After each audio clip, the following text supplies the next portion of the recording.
కళ్ళు కనబడకూడదు, చప్పుడు రాకూడదు, నవ్వాలి. నో సౌండ్, పళ్ళు కనబడకూడదు. దీన్ని మనం పలకరింపు నవ్వు అనుకోవచ్చు. ఎవరినా కనపడ్డారనుకోండి అట్లా. అలాగే కొంతమంది సైలెంట్గా నవ్వుతూ ఉంటారు,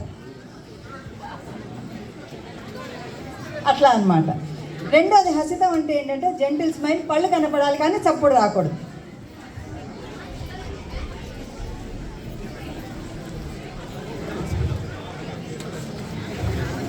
సో చప్పుడు రాకూడదు. మూడోది ఏంటంటే కొంచెం చప్పుడు రావాలి, సుస్వనం అంటారు. వినపడలేదండి?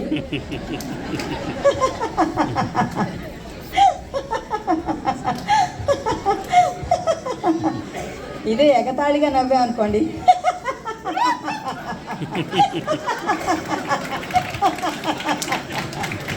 అట్లా అనుకోండి. ఇంకొకటి ఉంటుంది మన సద్గురులాగా, భుజాలు ఎగరేసాముడే, అట్లా అన్నమాట. అదే బాయిస్ట్రస్ లాఫ్ అంటారన్నమాట. అంటే ఇంకా అసలు తట్టుకోలేనటువంటి నవ్వు వచ్చేస్తూ ఉంటుంది. ఎలా అంటే పక్కలు నొప్పి వచ్చేస్తూ ఉంటాయి, అయినా కూడా నవ్వు ఆగదనమాట. ఇది I want everybody to join me, okay?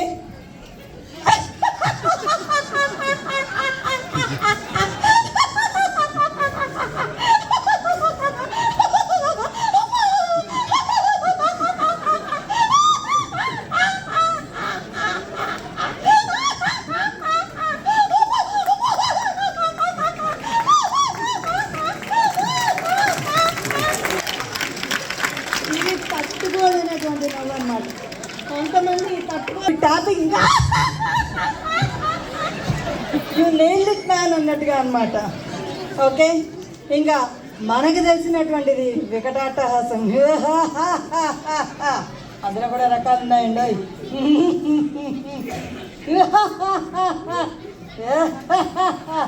ఇలా రకరకాలుగా అనమాట. అంటే డిపెండింగ్ అపాన్ ది క్యారెక్టర్, దుర్యోధనుడా రావణాసురుడా, వారి యొక్క వీరత్వాన్ని రౌద్రత్వాన్ని బట్టి మనం రకరకాలైనటువంటి నవ్వులు.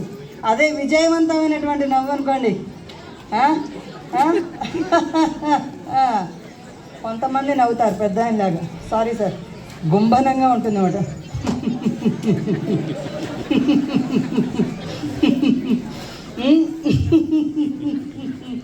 ఇట్లా అన్నమాట గుంభనంగా నవ్వేటువంటిది. ఆడవాళ్ళు అనుకోండి ముసిముసి నవ్వదు. చాలా ఇప్పుడు ఈ మధ్య మనం హై సొసైటీలో ఆడవాళ్ళు చూస్తుంటాం, స్వీట్స్ తినరు, ఏమీ తినరు, వాళ్ళు ఆఫర్ చేస్తూ ఉంటారు.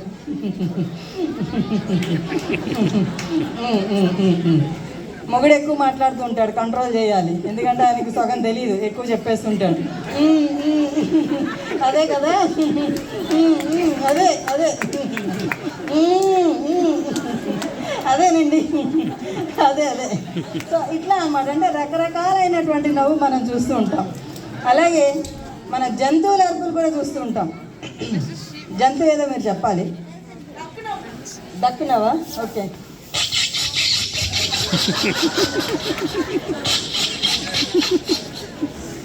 అలాగే ఇది నేను చెప్తాను, మీరేంటో చెప్పాలి.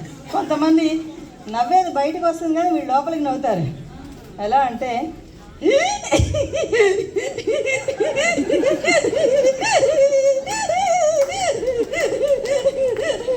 ఏమదండి జంతువు? అయ్యయ్యో రామచంద్ర, కరనామ సంవత్సరం కాదండి, ఇది క్రోధినామ సంవత్సరం.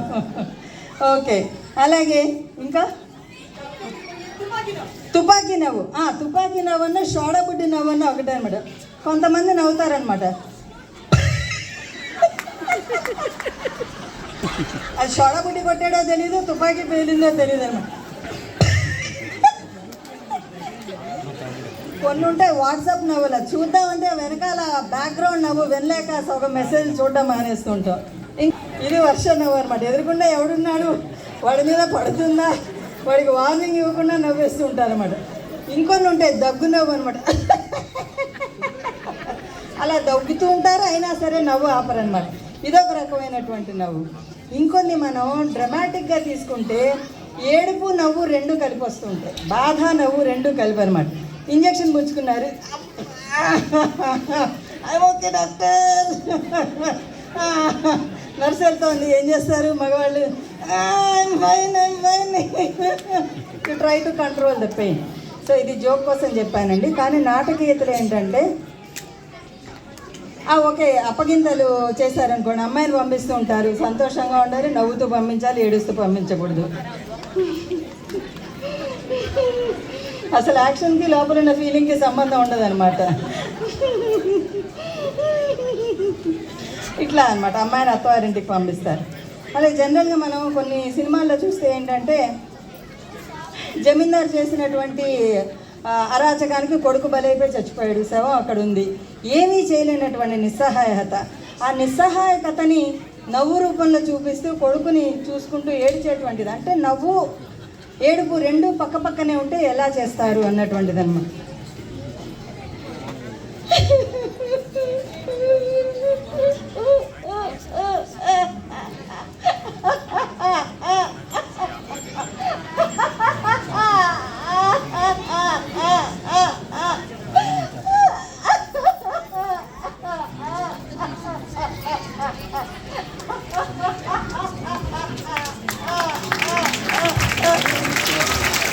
ఇట్లా అన్నమాట. అంటే బాగా కదా ఇంగ్లీష్ రానటువంటి వాళ్ళు, మన ఇద్దరం ఒకటే బ్యాచ్ సార్. అమెరికాకి వచ్చి ఇంగ్లీష్ సినిమాకి వెళ్ళి పక్క వాళ్ళందరూ నవ్వేస్తూ ఉన్నారనుకోండి, నవ్వకపోతే మాకు ఇంగ్లీష్ రాదనుకుంటారని భయం అనమాట. అది వాళ్ళు ఏదో మాట్లాడుకొని నవ్వుకుంటున్నారు, నాకు తెలియదు ఆ విషయం. లాస్ట్ టైం నవ్వేసాం అనమాట. సో ఇలా అర్థం కానటువంటి విషయంలో సొగం నవ్వు నవ్వేటువంటి దాన్ని అర్థం అని అంటారు. సో మామూలుగా మనం లాస్ట్ అది కౌంటింగ్ నవ్వు అన్నారు కదా, ఇది మీరందరు కలిపి నాతో చేయాలి, ప్రామిస్. లాస్ట్ నవ్వు కాబట్టి ఓకే. సో ఇదేంటంటే కౌంటింగ్ తోటి నవ్వు అనమాట. 1 2 3 4 5 6 అండ్ ఇన్యూమరబుల్ చెప్తాను నేను. Okay, infinite. ఒకటే సౌండ్ అంటే ఒకటే సౌండ్ రావాలి మొత్తం బిల్డింగ్ అంతా. ఓకేనా? సారీ.